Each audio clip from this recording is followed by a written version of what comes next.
What's up, y'all, man? Today we're going to be checking out 7 free things in the UK that cost money in the US. Right.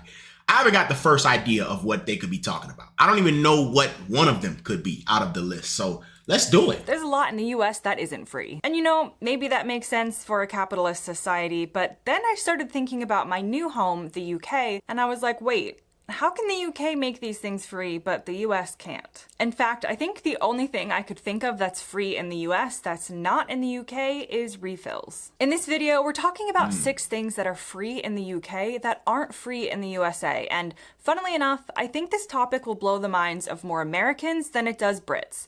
It certainly did for me when I first moved to the UK in 2012. Number 1, the NHS, or healthcare being free at the point of use. Perhaps the most iconic example of a public service that is free in the UK but not in the USA is the National Health Service. Established in 1948, the NHS was founded on the principle that healthcare should be free at the point of delivery and funded instead by general taxation. This means that UK residents can visit general practitioners, access hospital care, undergo surgery, receive maternity services, and so much more without ever receiving a bill. I used to work in a setting in the UK that required helping out university students, and I vividly remember an incident where one of them, an American, was having a medical crisis. We immediately went to call for an ambulance, and this person panicked and asked us not to. The reason? They were worried that they couldn't afford it on a student income. Hey, that is so true.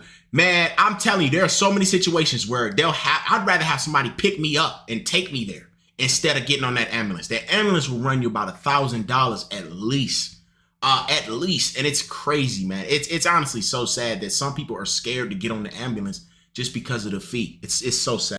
While continuing to dial 999, we had to remind them that life is different in the UK and that they wouldn't be charged for an ambulance coming out to attend to their life-threatening situation. Because, in stark contrast, the American healthcare system is primarily private. According to the Kaiser Family Foundation, as of 2023, over 27 million Americans were uninsured and millions more were underinsured. The average annual premium for employer-sponsored family coverage in the US was around $23,000 in 2023. Even these insured individuals typically face co-pays, deductibles, and surprise bills. You can call the ambulance, but you're probably going to have to pay a bill for it. So while you can't breathe, you have to decide, is this really necessary, or should I try and tough it out? And as I've said before on this channel, and the comments will come, I know, the NHS is not actually free because it is paid for by taxation, but it's a much different way of funding the service, and it is free at point of use. As long as you're a citizen or legal resident in the UK with access to public funds,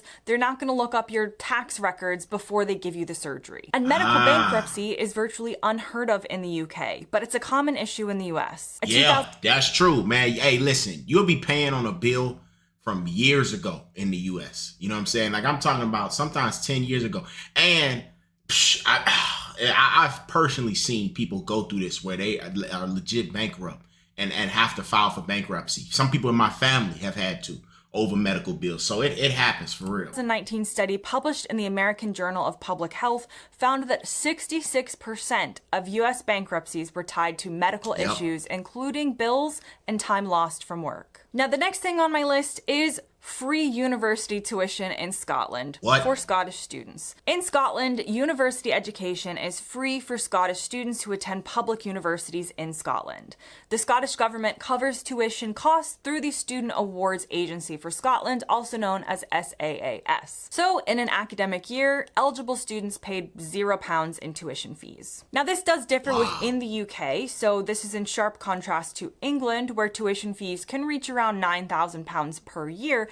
But comparing it to the USA, college tuition is often extortionate across the pond. According to the College Board, the average annual tuition in the US for public 4-year in-state universities was $10,940, and that is cheap. For private institutions, it exceeded $39,400. Additionally, American students graduate with an average debt of around $30,000, which creates long-term financial burdens. This difference between the US and Scotland in particular illustrates how education policy reflects broader social goals. Scotland views higher education as a public good worth investing in, while in the US, it's often treated as a personal investment in a financial commodity. Yeah, and that is also true. But now it's gotten to the point here where you need 20 years of experience to get an entry level job. So it's like they treat it like it's a personal goal or a personal investment, but jobs are treating it like it's a necessity. So there's a lack of balance there in the US. And I'm noticing that a lot as somebody who's growing up in this era. It is very challenging, man. Because it used to, in a lot of cases, be worth it. But now it's like it's a necessity to go into debt. It's crazy, man. It's insane. Now let's talk about bank accounts. In the UK, opening and maintaining a basic current account is typically free.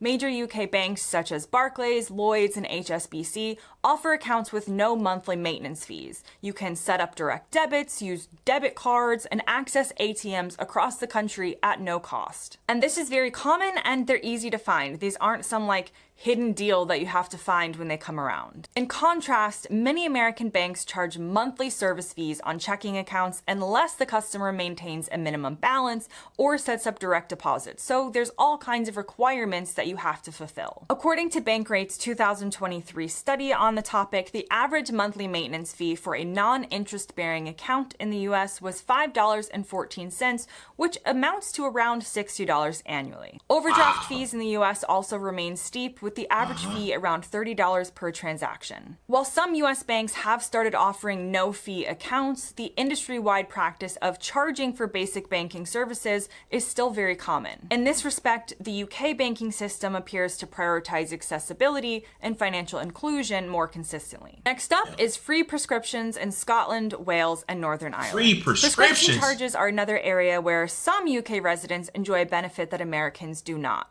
In Scotland, Wales, and Northern Ireland, all prescriptions are free for residents. What? This policy was introduced in Wales in 2007, Northern Ireland in 2010, and Scotland in 2000. So now I'm curious if that includes stuff like birth control. You know what I'm saying? Because when I was in high school, that was a big thing. You know, some people needed it for things like PCOS or different like actual medical reasons instead of just safe sex and stuff like that. So now I'm curious, like, would it include things like that, you know, in the UK?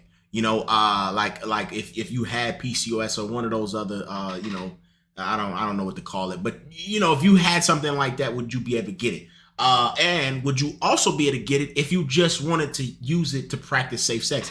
I'm curious if you would be able to for those reasons or recreational reasons as well. 11, with the goal of removing barriers to medication adherence and public health. In England, prescriptions are not free, but the cost is fixed and is around £9 per item, although many people are exempt, including children, the elderly, pregnant women, and those with certain chronic conditions. This is awesome, unheard of in the US. In contrast, prescription costs in the US are highly variable and often excessive. The Commonwealth Fund reported that in 2022, the US had the highest per capita pharmaceutical spending in the world, with the average person spending over $1,200 per year on prescription drugs. $1,000? The price of insulin in particular has drawn public outrage. While a vial of insulin costs about £25 in the UK, in the US it can cost up to $300. The UK system reflects a public health approach, while the American model is market-driven, with pharmaceutical companies playing a major role in pricing. Now, hey, and you got to think about this too.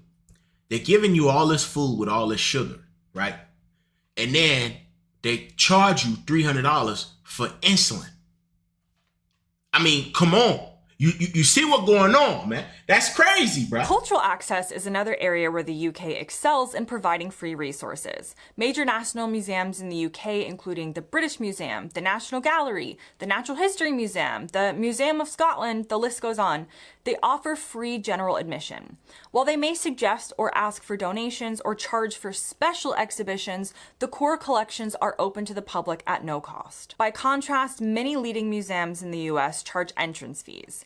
For example, admission to the Museum of Modern Art in New York is $25. The Field Museum in Chicago charges $30 for shout out to Chicago. That's where I'm from. While some American museums do have the occasional free days, these are exceptions typically rather than the norm. And last on my list is free. Now wait, about the museum. I'm actually from Chicago, so I got a little bit to say about this.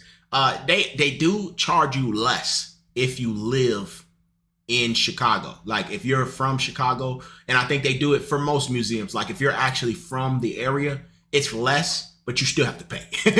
Now they have yearly passes and stuff like that where you could pay a yearly thing and then just go whenever you want for the year.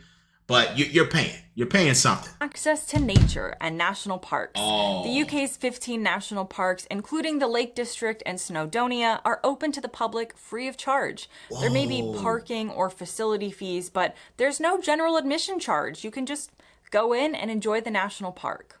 This policy underscores the idea that nature should be freely accessible. I agree.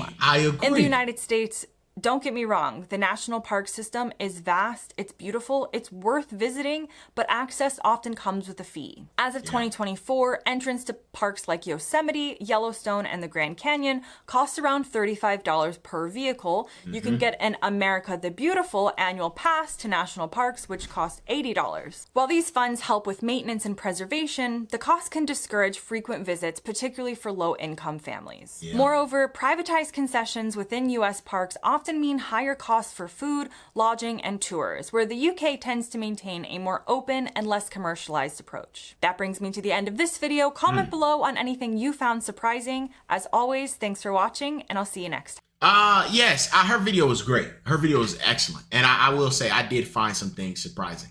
A few of them, quite actually. I found the fact that particularly I found surprising about the fees and stuff with the universities.